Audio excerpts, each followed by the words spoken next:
Estimadas y estimados estudiantes, los saludo afectuosamente. Me presento, mi nombre es Valeria Urtubia, soy nutricionista, actualmente trabajo en el área renal y hoy día hablaremos, o en esta clase hablaremos, ¿cierto?, de las generalidades y fisiopatología de las afecciones renales.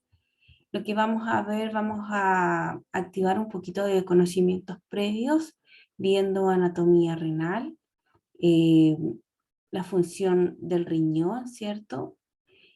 Además vamos a ver las enfermedades renal crónicas y sus manifestaciones, también las consecuencias que trae esta en el niño pediátrico, porque nos vamos a enfocar en pediatría, y valoración nutricional objetiva, que es antropometría, y cómo podemos ver, ¿cierto? Observar las alteraciones que pueden provocar estas enfermedades en niños pediátricos. Los objetivos de esta clase es que ustedes van a ser capaces de reconocer las funciones del riñón y su importancia, además de identificar las alteraciones morfológicas y funcionales del riñón con las posibles causas y consecuencias. También diferenciar las alteraciones, causas y consecuencias que ocurren en la enfermedad renal crónica y en tratamiento de terapia de sustitución renal, como la hemodiálisis y la peritoneodiálisis en el paciente pediátrico. Y por último, conocer valores de normalidad de electrolitos plasmáticos en este grupo etario. Vamos viendo entonces un poquito de anatomía renal. Creo que esto ya lo tienen que haber visto en asignaturas anteriores, ¿cierto? Como tal lo dice su nombre en anatomía. El riñón es un órgano que es par y se ubica en la región retroperitoneal entre la vértebra 12 a nivel torácico y la tercera vértebra lumbar. ¿Ya? La forma del riñón es de la forma de un frijol, ¿ya? O de un poroto, ¿ya? Y el riñón derecho se ubica en la posición más baja que su otro par. El peso del riñón en los hombres es de 140 gramos y en las mujeres desde 125 aproximadamente. Por el hilo renal a cada riñón llega una arteria y egresa una vena, que son las encargadas de regar este órgano. Los medios de fijación del riñón están envueltas en una envoltura fibrosa que se llama fascia renal y una cápsula adiposa que los mantiene, ¿cierto?, en esta posición. En la configuración interna del riñón, o sea, qué es lo que es, cómo está compuesto este órgano, está compuesto por un parénquima rodeado de una cápsula fibrosa, que es el que va a sostener este riñón para que pueda estar en este lugar, ¿cierto? Y se llama una envoltura fibrosa o fascia renal. El parénquima renal en un corte frontal, como lo pueden ver ustedes acá, se compone de dos partes, uno central, ¿ya? Y la médula, y otra periférica de corte renal, ¿ya? La médula está acá y las cortezas están por acá, ¿sí? Los componentes del riñón generalmente están compuestos de microvasculatura, túbulos colectores que ustedes pueden haber visto ya anteriormente, como el túbulo distal, ¿cierto? El asa de Henle, el túbulo proximal, ¿ya? Y la unidad, ¿cierto?, que compone el riñón son estas nefronas, y que aproximadamente hay 1 millón de nefronas que van a ser esta unidad funcional de este órgano. La función renal tiene tres, dentro de las funciones, tiene múltiples funciones, pero dentro de esas funciones existen tres que son, principalmente tienen que ver con el medio interno, la mantención de este, la producción y procesamiento de ciertas hormonas que van a ser sumamente importantes para el crecimiento y, por ejemplo, también la producción de eritropoyetina también para generar glóbulos rojos funcionantes, ¿ya? Y por último, la mantención del metabolismo óseo mineral. En el caso de la primera función, tiene que ver con el balance hídrico, con el control de ácido, base e hídrico y por supuesto también con la eliminación de las toxinas. Como les dije anteriormente, la segunda función tiene que ver con la producción, ¿cierto?, de la renina, de la eritropoyetina y la activación de la vitamina D.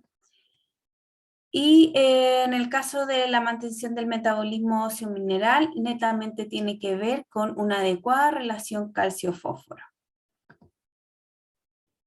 Cuando estas alteraciones o esta función del riñón va disminuyendo, pueden ser por distintas alteraciones renales. Generalmente en los niños tienen que ver con una anomalía de tipo estructural, ya como son quistes, malformaciones, atrofias renales y tumores, ¿sí? Y estas alteraciones pueden manifestarse a través, por ejemplo, presentando una alza de presión, ya teniendo alteraciones en el metabolismo también hidroelectrolítica, como por ejemplo en el caso de los edemas, cambio en la orina también, y retardan el crecimiento los niños, sobre todo por esta alteración en el metabolismo de la producción de hormonas. Los cambios estructurales y de función renal pueden ser reconocidos por el aumento de creatinina, de la cistatina C también y del nitrógeno ureico, que van a ser los primeros cambios que vamos a ver ante las alteraciones renales, ¿sí? Lo primero que van a ir cambiando van a ser este tipo de indicadores que nosotros podemos ver en exámenes. Dentro de las alteraciones renales que podemos encontrar en los niños son los síndromes nefróticos, las injurias renales agudas y la enfermedad renal crónica.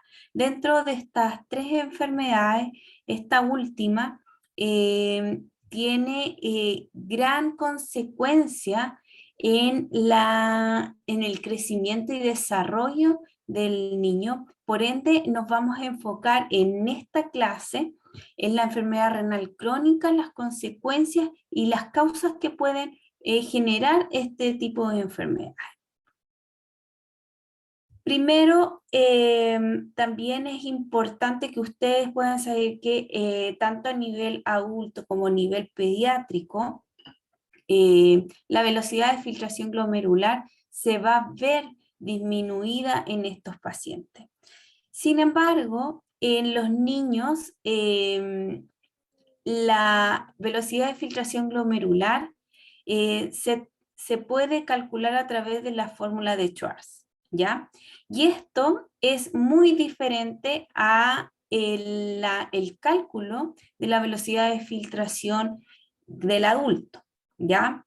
Que ahí vemos que en este caso, en la fórmula de Schwarz, vemos una constante y que va a depender de si, por ejemplo, estamos en presencia de un recién nacido de término o de un recién nacido pretérmino. Esta constante va a cambiar, ¿ya? Sin embargo, si estamos en presencia de adolescentes o de niños, ¿cierto? Mayores de un mes, esta constante va a ser de 0,413, ¿ya? Y a través de la creatinina, que también tenemos que tenerla, y la talla, podemos estimar la velocidad de filtración glomerular en un paciente pediátrico. ¿Cómo definimos entonces la enfermedad renal crónica en pediatría? Primero vamos a tener un deterioro progresivo y reversible renal, ¿cierto? La evidencia dice que se van a evidenciar anormalidades renales o estructurales o funcionales en sí de este órgano, presentando albuminuria, hay un aumento en el sedimento de orina, hay una alteración en electrolitos y trastornos tubulares, alteraciones histológicas también vamos a encontrar, como también de imágenes y antecedentes también de algunos tratamientos o de padres que hayan tenido, ¿cierto? Algún tipo de enfermedad renal preexistente. También este daño progresivo y reversible tiene que estar por al menos 3 meses. Sin embargo, no va a aplicar en menos de 3 meses, ya en los niños menores de 3 meses.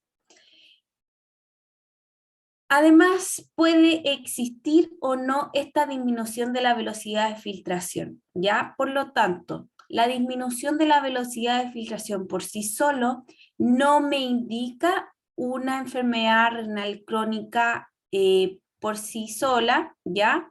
Sino que debo también ver ciertas alteraciones previas que pueden estar presentes en estas enfermedades. Sin embargo, esta velocidad de filtración glomerular no aplicaría en menores de 2 años, ¿sí? Esta tasa.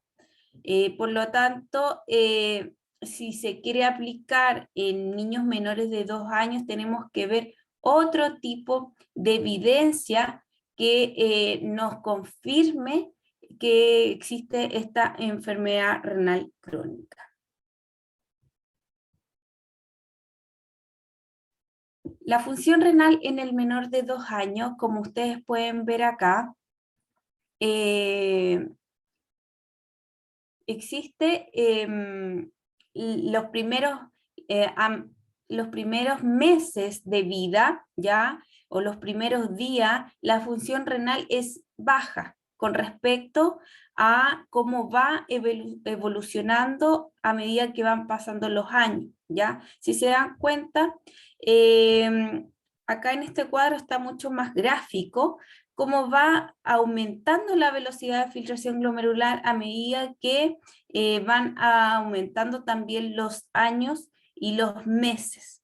Partimos con una velocidad de filtración muy baja, pero es normal para la edad, ¿ya? Y recién a los 6 o 12 meses, que es cuando ya los órganos están completamente maduros o semi maduros, digamos, en el sentido de la funcionalidad, llegan recién a tener una velocidad de filtración muy similar a lo que es un adulto. ¿Qué nos dice la epidemiología sobre la enfermedad renal crónica en etapa 2 y 5? La Sociedad Chilena de Pediatría realizó un catastro y vio la prevalencia y la incidencia de esta enfermedad ya en los niños, y ustedes pueden ver acá que ha ido en aumento esta incidencia y la prevalencia en los últimos 5 años, ¿ya? Ustedes pueden ver acá, por ejemplo, una prevalencia de 112 por millón, ¿ya? En menores de 15 años, ¿ya? Y que están en etapa entre 2 y 5. Sin embargo, 54,2 se encuentran en la etapa 5. La incidencia nos dice que 17 personas por millón menores de 15 años tienen esta enfermedad renal crónica en etapa 2 y 5, y solamente el 7,1 personas por millón en etapa 5, ¿ya? Y la distribución en el paciente según etapa de enfermedad renal crónica, la mayoría se encuentra, ¿cierto?, entre la etapa 5, ¿ya? Y la etapa 5 terminal, que es ya peritoneodiálisis o diálisis. ¿Cuándo se debe sospechar una enfermedad renal crónica en pacientes pediátricos? Cuando primero tenemos, ¿cierto?, una alteración de la imagen renal que esté anormal. Cuando también existen estas hitos recurrentes que pueden ser enfermedades prerrenales, ¿ya? Y pasar a una enfermedad renal o una injuria renal aguda. Retraso del crecimiento también es un signo clínico que me hace sospechar de esta enfermedad. Las anemias inexplicables, recuerden que la función del riñón también es la producción de eritropoyetina. Hipertensiones arteriales también en niños es muy infrecuente, por lo tanto hay que buscar la causa que pueda estar generando esto. La poliuria también es una sintomatología, ¿cierto?, que puede estar presente en esta progresión a la enfermedad renal crónica, al igual que estas enfermedades sistémicas con conocido compromiso renal, ya como el lupus, las proteinurias persistentes, la exposición a nefrotóxicos como los AINES, ya, los antiinflamatorios AINES, como el ibuprofeno, por decir algunos, es muy tóxico, por lo tanto hay que evitar la ingesta de este tipo de medicamentos que pueden causar un daño renal. Y sobre todo, como les dije anteriormente, los antecedentes familiares también predisponen, ¿cierto?, aumentan el riesgo a padecer una enfermedad de este tipo. Las etapas de la enfermedad renal crónica se dividen en 5, al igual que en adultos, y va a depender de la velocidad de filtración glomerular, ¿ya? La etapa 3 podemos encontrar de la 3A y la 3B, ¿sí? Están en rojo a partir de la 3A porque aquí ya podemos ver, ¿cierto?, una disminución leve a moderada de esta velocidad de filtración glomerular y nosotros tenemos un gran impacto acá como nutricionista para poder realizar una intervención y evitar el progreso. Obviamente, si hacemos la intervención antes sería mucho mejor, pero generalmente en adultos eh, ya el adulto empieza a consultar acá. Sin embargo, en el paciente pediátrico podemos realizar una prevención de su evolución a esta enfermedad. También la clasificación la podemos hacer en base a la albuminuria, ¿ya? O el riesgo de la enfermedad crónica puede también ir variando según la albúmina en orina, ¿ya? Entonces podemos tener, por ejemplo, no podemos tener albúmina en la orina, va a tener un menor riesgo o un bajo riesgo, ¿ya?, en pacientes, por ejemplo, con etapa 1 y etapa 2. Sin embargo, cuando ya existe un aumento de la albuminuria moderada entre los 30 y los 300 miligramos por gramo, aquí ya aumentamos el riesgo y puede ir evolucionando a una categoría más alta. Por lo tanto, también se puede ir clasificando según la albuminuria en orina. La fisiopatología en sí, cuando ya el riñón está alterado y como les dije anteriormente en las diapositivas iniciales, ya no existe esta mantención, ¿cierto?, de el medio, por lo tanto, el riñón ya empieza a acumular ciertas toxinas, ¿ya? O desechos nitrogenados que van a resultar tóxicos y pueden generar síndromes urémicos en etapas más avanzadas, ¿ya? va a disminuir la eliminación de electrolitos como el sodio, el potasio, el calcio, el magnesio y el fósforo. Y por ende también va a disminuir la eliminación de agua, pudiendo generar, ¿cierto?, alteraciones del medio hidroelectrolítico. Como les dije, hay un almacenamiento de fósforo, porque también es un desecho, ¿ya? Y por ende empieza a aumentar el fósforo sanguíneo y por consecuencia disminuye la absorción intestinal del calcio. Existe también un déficit de ciertas vitaminas, como por ejemplo la vitamina B6, la B9, vitamina C y la vitamina D. Hay un incremento de ciertas hormonas, ya como la paratiroides, porque es por consecuencia, ¿cierto?, del aumento de calcio, ya, perdón, de fósforo y disminución de la absorción intestinal, estimula esta hormona como la PTH, ¿ya? También se estimulan leptinas, glucagón, hormonas de crecimiento, prolactinas y gastrinas que pueden estar aumentadas o disminuidas. Existe una disminución de la EPO, de la vitamina D en plasma, y por supuesto también esto va a provocar una anemia y también un hiperparatiroidismo secundario. Hay una disminución de la reabsorción del sodio y una secreción de potasio alterado por mecanismos compensatorios en orina y heces. ¿Ya? Hay un aumento del fósforo sanguíneo, como les dije, una disminución del calcio que va a estimular la PTH, y esto a su vez disminuye la reabsorción de fósforo a nivel sanguíneo, por lo tanto aumenta la reabsorción de calcio a nivel óseo, provocando estas alteraciones de metabolismo óseo.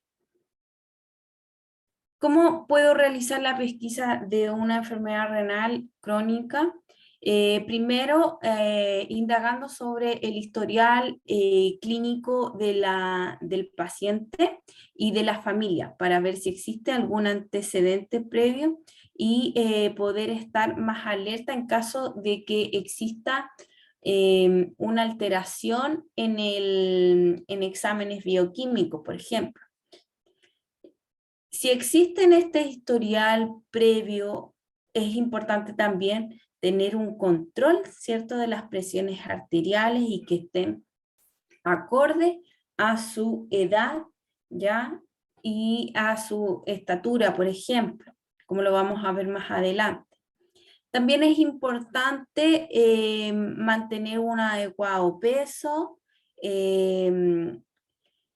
estimar, ¿cierto?, la velocidad de filtración glomerular a través de la creatinemia, poder utilizar las ecuaciones acordes, ¿cierto?, al grupo etario, en este caso como lo vimos anteriormente, ¿ya? Con la fórmula de Schwartz, o si no, utilizando la seca de EPI, que está mayormente utilizada, por ejemplo, para pacientes adultos. Observar también glicemias, orina completa, la razón o la relación albúmina y también proteinuria, creatinuria. Existen manifestaciones clínicas también de la enfermedad renal crónica que nos van a hacer sospechar, ¿cierto?, de que va a haber una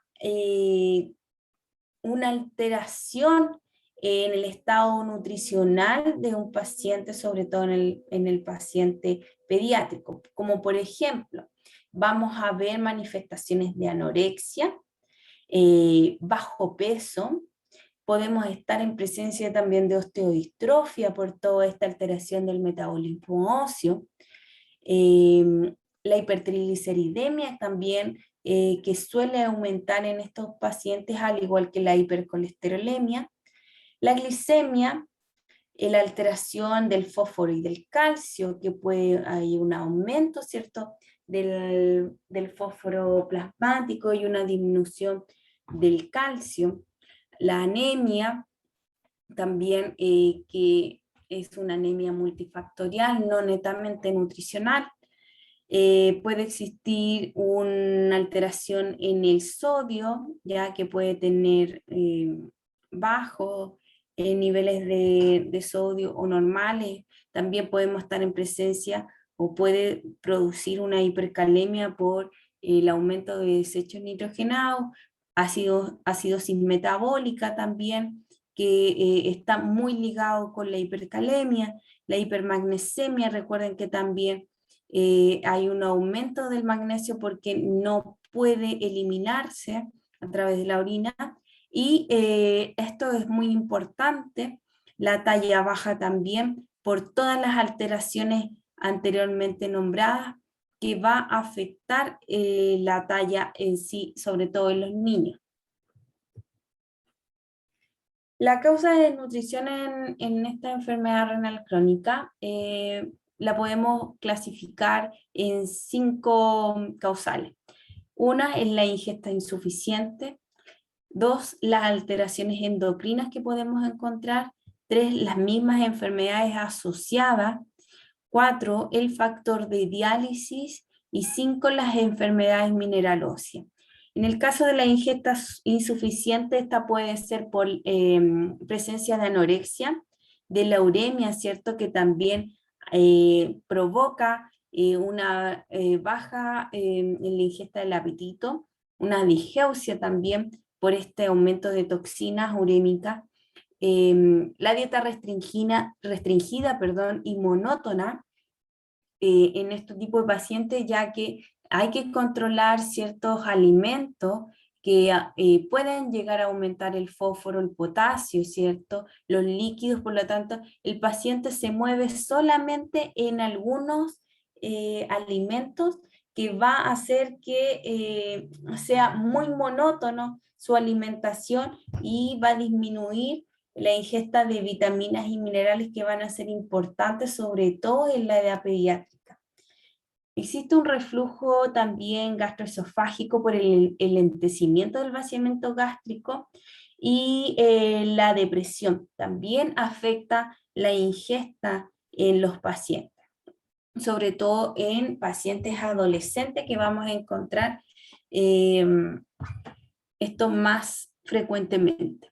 Las alteraciones endocrinas, recuerden que en esta patología existe una insulinoresistencia, hay un aumento de la PTH y un déficit de vitamina D, ¿ya? La eritropoyesis también, que me va a generar ciertas anemias, y una resistencia a este factor de crecimiento también, que va a ver afectado el estado nutricional. Las enfermedades asociadas, las mismas infecciones, por ejemplo, porque hay una disminución del sistema inmune también, o si el paciente está sometido a cirugía, también puede estar asociado a eso. Y el factor diálisis, cuando ya el paciente eh, está en la etapa 5 terminal, existen acidosis metabólica, que eso genera hipercalemia, eso genera disminución de la ingesta también. Hay una pérdida dialítica que es sumamente importante.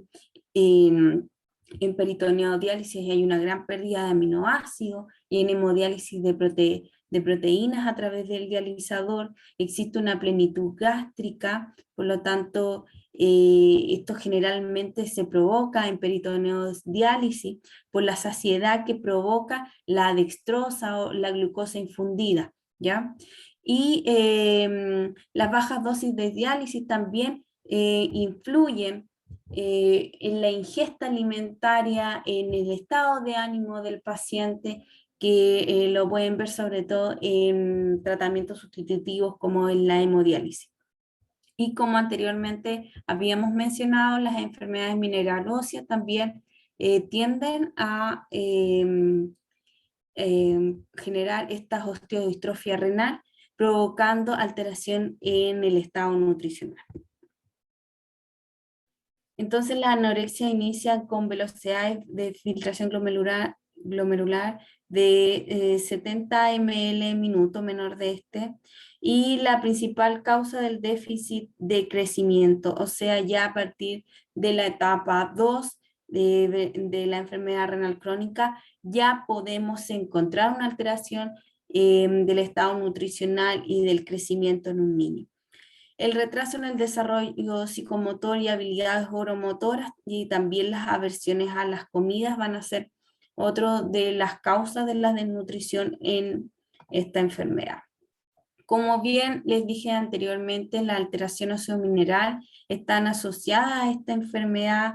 Ustedes acá pueden ver la patogenia, ¿cierto? De cómo la filtración glomerular a medida que va bajando, va afectando, ¿cierto?, los electrolitos a nivel plasmático, sobre todo del fósforo, del calcio, que va a provocar esta estimulación de la paratiroides para disminuir la absorción de vitamina D, ¿ya? Y disminuir la absorción también de calcio a nivel intestinal, ¿ya? También acá ustedes pueden ver cómo la PTH aumenta a medida que va disminuyendo la velocidad de filtración glomerular, ¿sí? Y esto provoca este hiperparatiroidismo a nivel secundario. Esta alteración metabólica ósea obviamente va a tener un gran impacto en el crecimiento del niño, provocando este retardo del crecimiento, una disminución de la velocidad estatural y a veces también ponderal, ¿ya? Por lo tanto, vamos a ver en los niños que tengan esta patología tallas bajas. ¿Y esto qué provoca? Mayor morbimortalidad, va a provocar problemas también psicológicos, porque los niños van a tender, sobre todo los niños escolares, adolescentes, van a compararse con sus otros compañeros y van a ver que no tienen la misma talla, o se van a comparar con otros niños también. Entonces, va a traer problemas no solamente a nivel físico, sino que también a nivel psicológico y conductuales, disminuyendo la calidad de vida de este paciente. Y aquí ustedes en esta diapositiva pueden apreciar la patogénesis del retardo del crecimiento en nuestras enfermedades, ya que va a estar asociados a factores genéticos, factores hormonales, ya que van a generar esta deficiencia de la talla y provocando también ciertos factores o desórdenes a nivel nutricional y de inflamación, desórdenes metabólicos, también provocando disminución de la absorción mineral ósea, que va a afectar el crecimiento en sí del niño. El manejo del retardo del crecimiento de la enfermedad renal crónica, se deben hacer correcciones de factores adquiridos como el déficit nutricional, corregir las uremias, las anemias, ¿cierto? Que si bien no son nutricionales, pero se pueden corregir a través de aplicación de eritropoyetinas, por ejemplo, de ácido fólico en sí, para disminuir, ¿cierto?, esta sintomatología. Las enfermedades también metabólicas óseas, ¿ya? Corregir la acidosis metabólica, si bien en el caso de pacientes que estén con tratamiento de hemodiálisis, lo podemos corregir entregando bicarbonato, por ejemplo, y los trastornos hidroelectrolíticos a través de la alimentación y las correcciones de baños en hemodiálisis y peritoneodiálisis. En el caso de las evaluaciones también es importante realizar antropometría, que la vamos a ver más adelante, o descartar otras causas de la talla baja si es que no fuese así, ¿ya?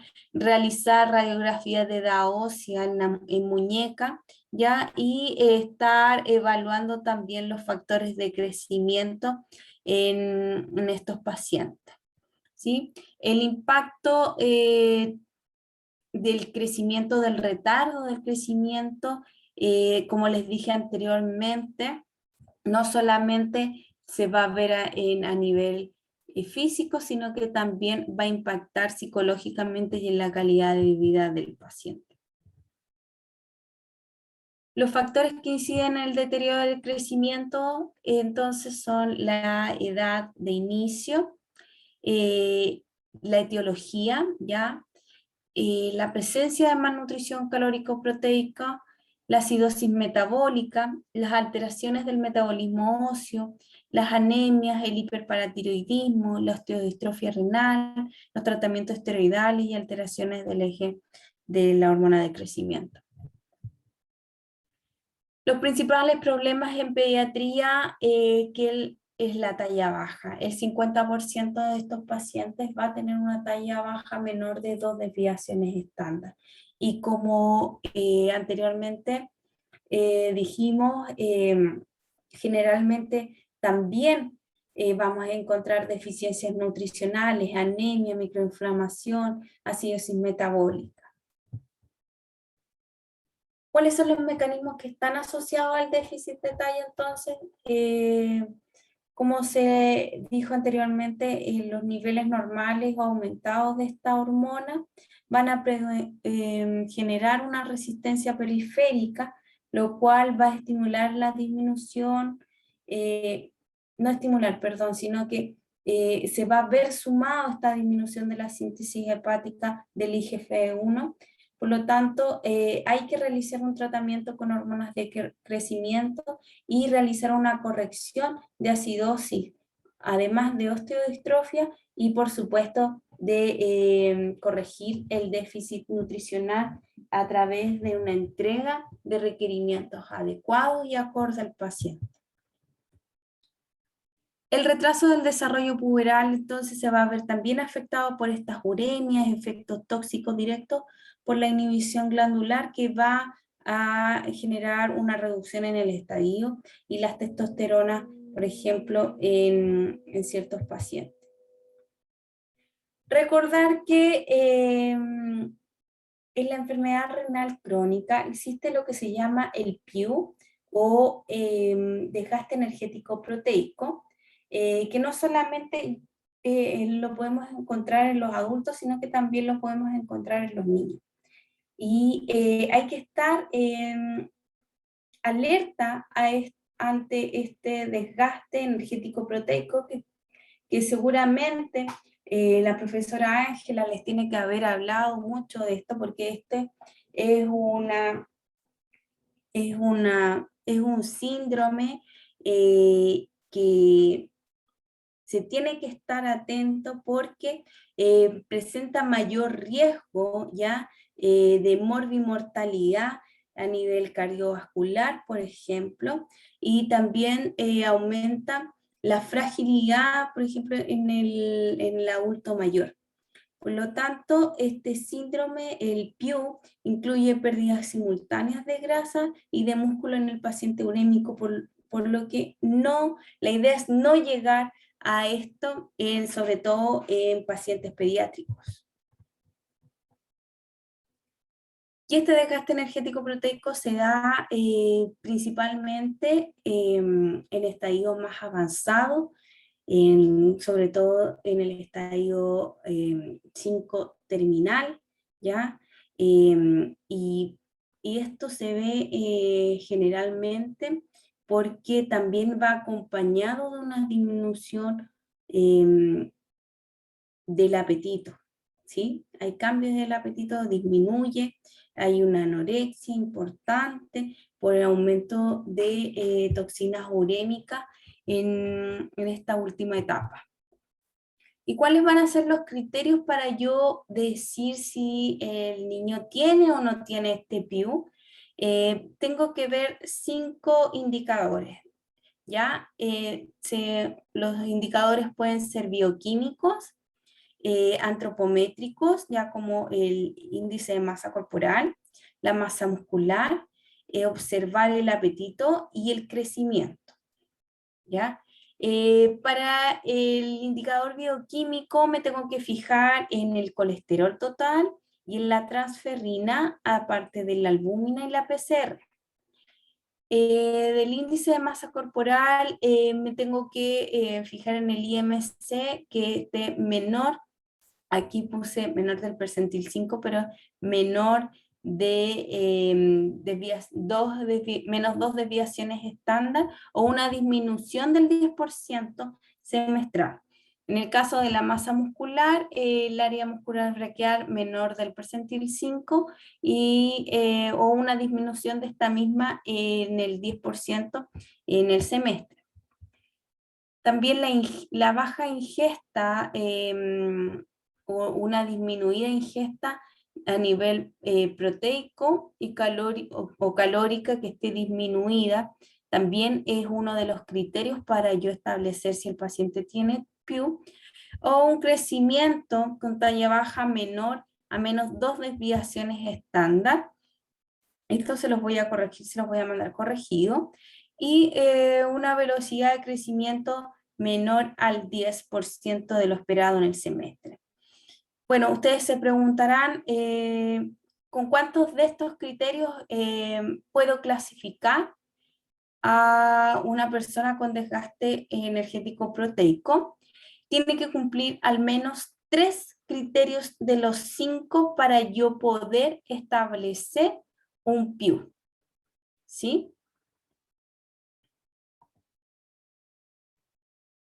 Y otra de las alteraciones que también podemos encontrar es la anemia, que bien, como les dije, va a variar en el grado según la etapa en la que esté el paciente y ya se va a poder observar una anemia desde una disminución del filtrado glomerular a partir de la etapa 3B, ¿ya?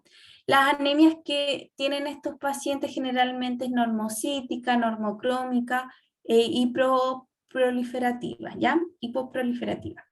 Las causas, como les dije, hay una disminución de la hormona, sobre todo de la eritropoyetina, porque tiene una menor sobrevida de los glóbulos rojos, la resistencia de esta EPO es muy bajita, hay un déficit de hierro, ¿ya? Por una mala utilización y también hay un déficit de ciertas vitaminas que son importantes para evitar esto, como las vitaminas del complejo B y el ácido fólico.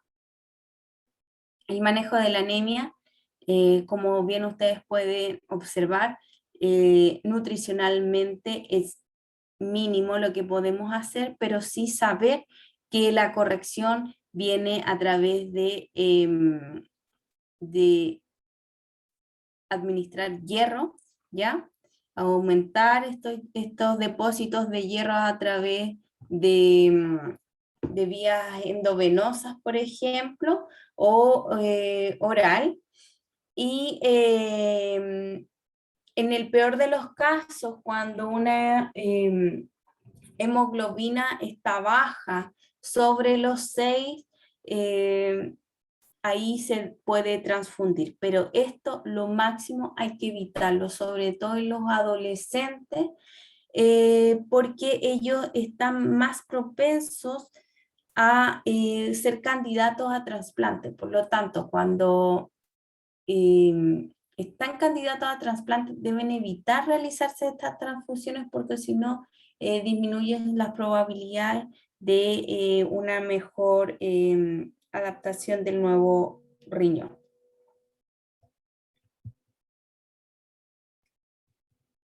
Entonces, como dije anteriormente, existe un desorden del mineral óseo y en el 50% de los pacientes en diálisis necesitan manejo agresivo para promover un crecimiento óptimo, ¿ya? Agresivo en el sentido de que necesitan de ciertos estímulos externos para que puedan generar un un repunte en su crecimiento, ¿ya? Y así también prevenir deformidades óseas, prevenir también las calcificaciones extraóseas y el hiperparatiroidismo secundario. Es importante que se pueda monitorizar mensualmente el calcio, el fósforo, la relación calcio-fósforo, las fosfatasas alcalinas, ¿ya? Y la PTH. Además de la vitamina D que se puede monitorizar anualmente y que ojalá no esté menor de 30 nanogramos por ml, y la edad ósea a través de esta radiografía de muñeca.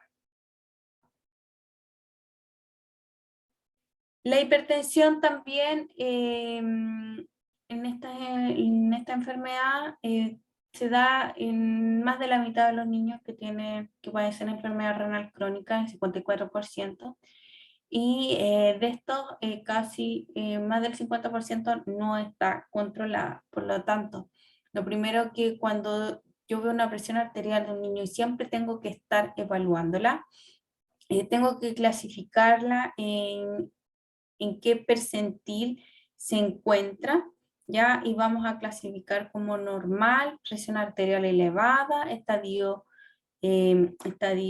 hipertensión estadio 1, hipertensión estadio 2, ¿ya? O también a esta se le puede denominar prehipertensión.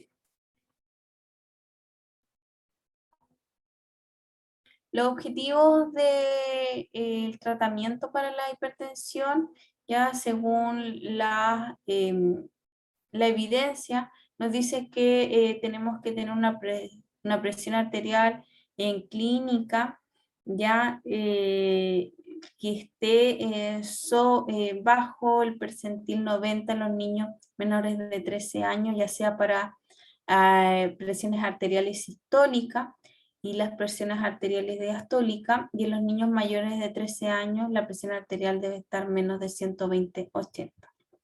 Para el monitoreo ambulatorio de la presión arterial en todas las edades, ojalá se mantenga menor del percentil 50. La idea de esto, el objetivo es disminuir el daño del órgano blanco y facilitar o ser un nefroprotector. ¿Cuáles son los puntos claves entonces? Primero, ser renoprotectores, ¿ya? En el caso de controlar las presiones arteriales y la proteinuria, evitar nefrotóxicos y ajustar a tratamientos tratamientos a función, y evitar depresión de volumen y injurias renales agudas que puedan estar asociadas a esta enfermedad renal crónica, que se reagudicen, ¿ya? En el caso del manejo de la enfermedad renal crónica, siempre se va a enfocar en evaluar y tratar las causas reversibles, prevenir y alentecer la progresión del daño, manejar las complicaciones que estén asociadas y sobre todo identificar y preparar al paciente y su familia para la terapia de reemplazo renal, como lo que es diálisis y trasplante.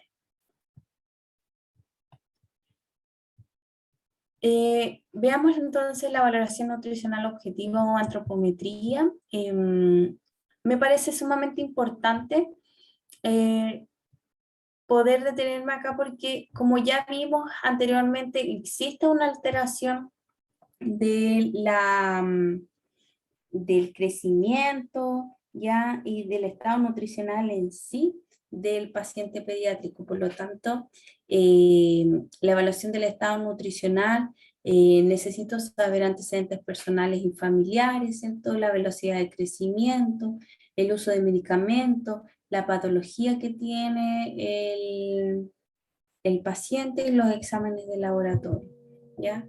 En caso de las mediciones antropométricas, el peso, la talla, el perímetro cefálico, que en comparación con los niños que no tienen patología, se miden hasta los 3 años, perímetro de cintura, ya, perímetros braquiales y pliegues cutáneos son sumamente importantes de realizar en estos pacientes.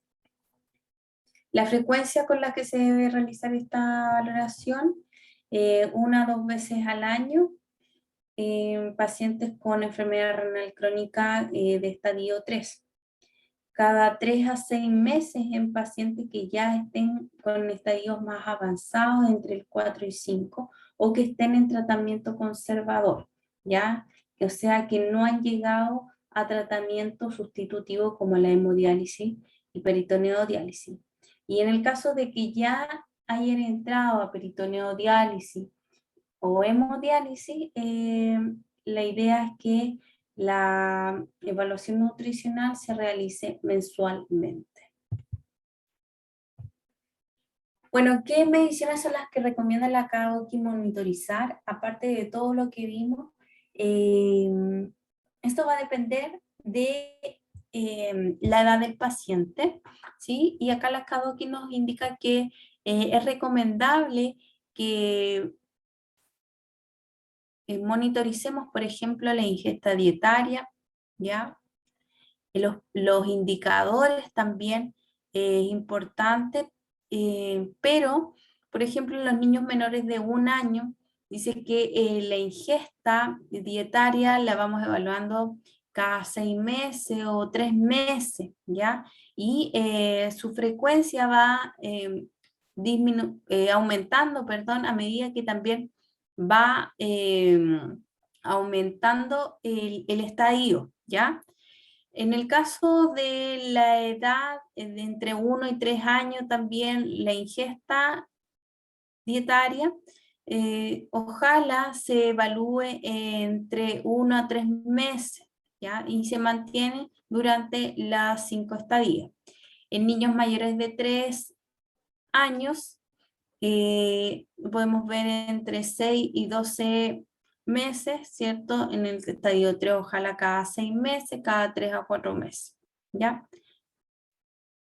Y aquí en los indicadores, ya antropométricos, que los vamos viendo, por ejemplo, mensual, ¿ya? Y aquí ya lo podemos ir, las frecuencias pueden ser cada 3 meses, cada 2 meses, y ya mayores de 3 años, cada 6 meses es como máximo lo que se vea los otros indicadores. Acá el NPCR, ya acá lo que se ve es el catabolismo proteico de los pacientes. Seguramente ustedes ya lo han escuchado en clases de adultos.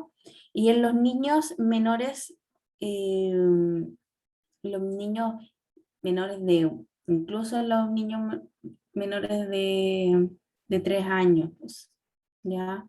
O mayores de 3 años, no se evalúa el NPCR.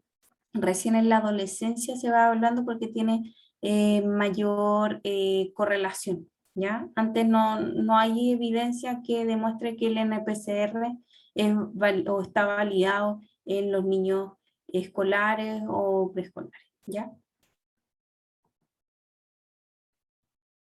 Para clasificar el estado nutricional, entonces, se debe determinar el peso seco, ¿ya? Recordar que el peso seco es un peso en que el paciente en hemodiálisis llega a la mitad de la semana.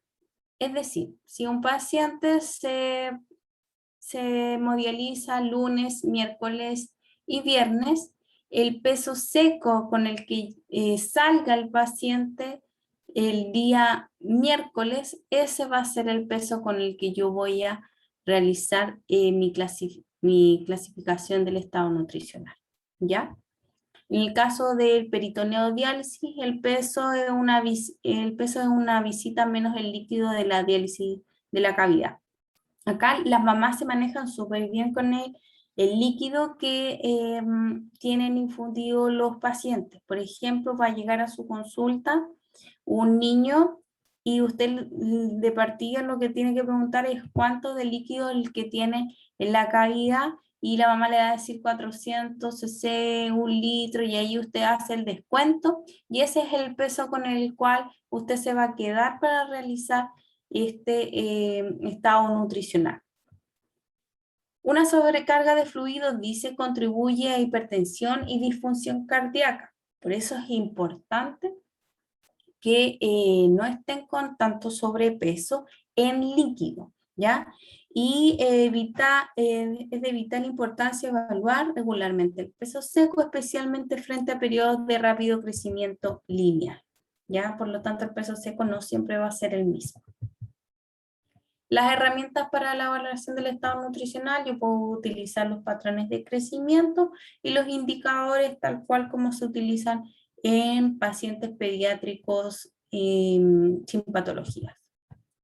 Recordando que el estirón puberal es un momento de el momento de mayor velocidad de crecimiento en talla y dura aproximadamente un año. Ya el segundo mayor crecimiento después de los primeros años de vida.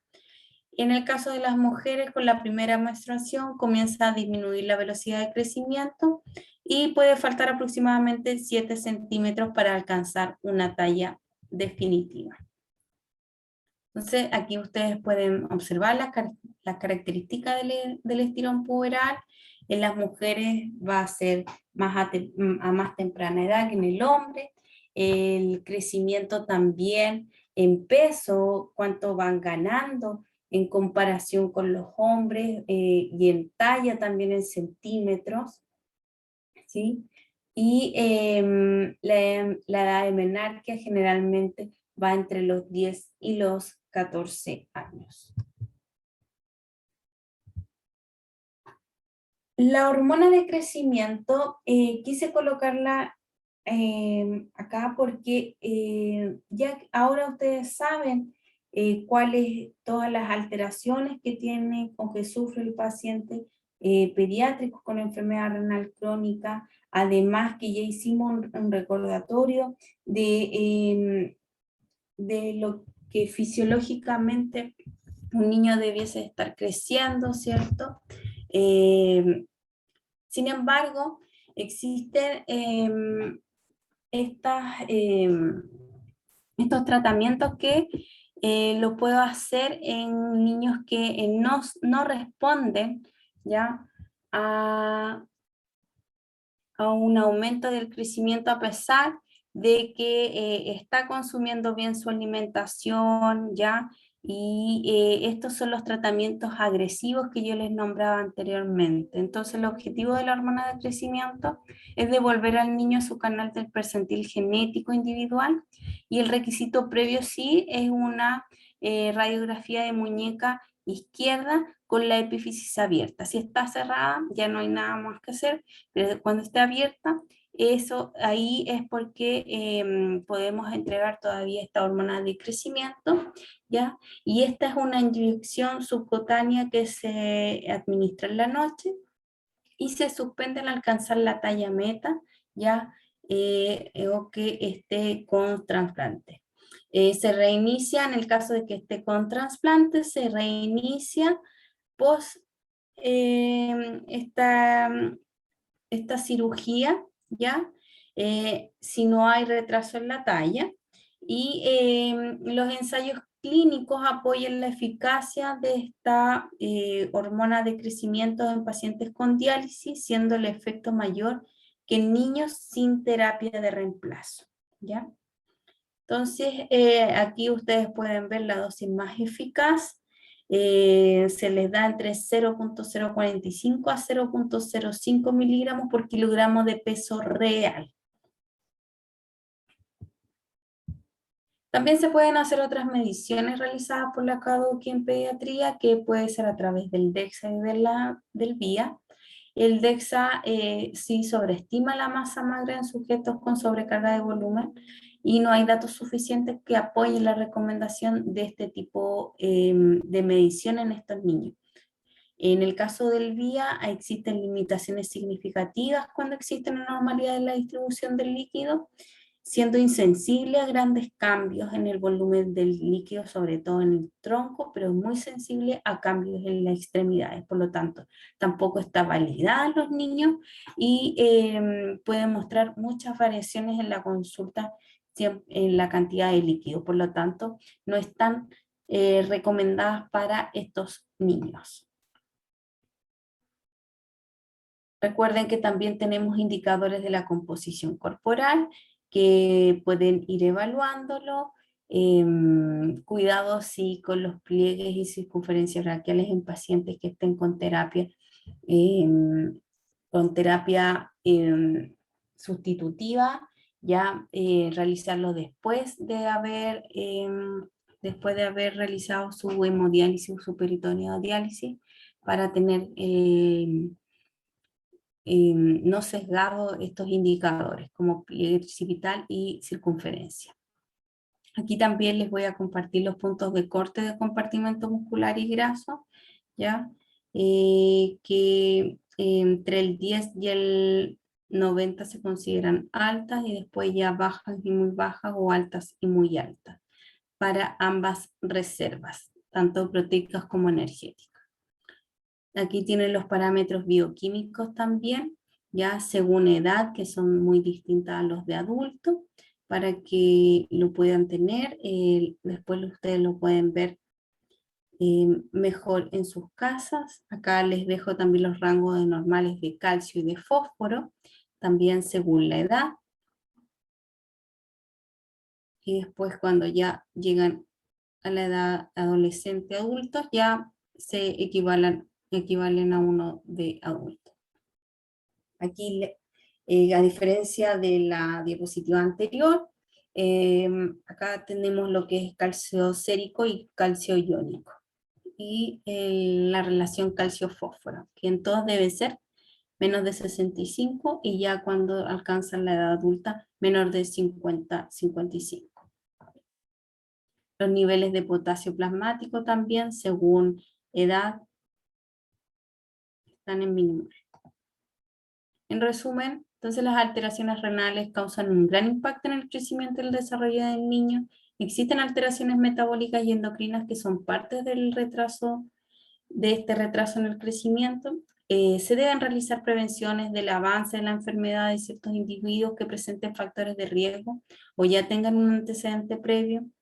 Y la valoración nutricional antropométrica se realiza de igual manera que un niño sin patología, utilizando los indicadores acorde a la edad y dependiendo también de si se encuentran en terapia sustitutiva o no.